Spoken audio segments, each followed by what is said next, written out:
वगैरे पहिले माफ करा, कारण का एवढ्या उन्हात तुम्हाला या सभेसाठी यावं लागतंय, त्याबद्दल मी क्षमा मागते.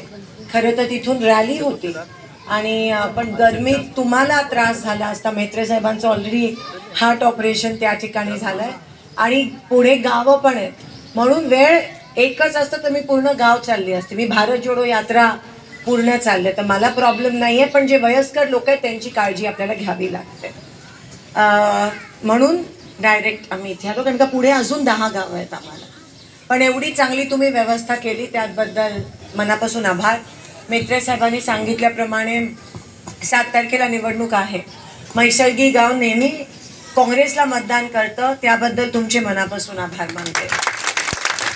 ह्या वेळेस देखील मी उभी आहे आणि काही जणांना तुमच्यापैकी माझ्या कामाबद्दल माहिती आहे.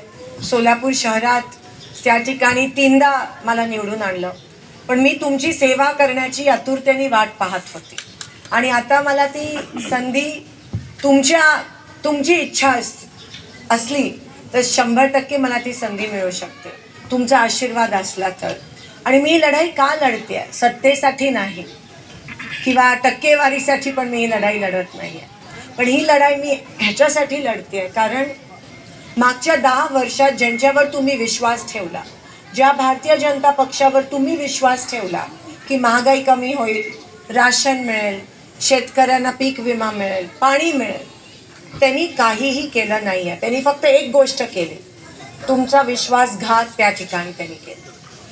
तुम्हाला धोका दिला, तुम्हाला खोटं बोलले आणि एवढं सगळं करून सुद्धा परत एकदा 5 वर्ष आधी त्यांना मतदान केलं. तुम्ही 2दा त्यांना विश्वास दाखवला. आपण घरचा कोणी असला तर एक चूक माफ करतो, तुम्ही 2 चुका माफ कसं करू शकता? आणि आज त्यांच्या नियतीमुळे तुम्हाला भोगावं लागतंय, त्रास तुम्हाला होतो. तुम्ही एवढ्या विश्वासाने तुम्हाला वाटलं ते काम करतील, काम तर केलंच नाही, उलट त्रास दिला तुम्हाला.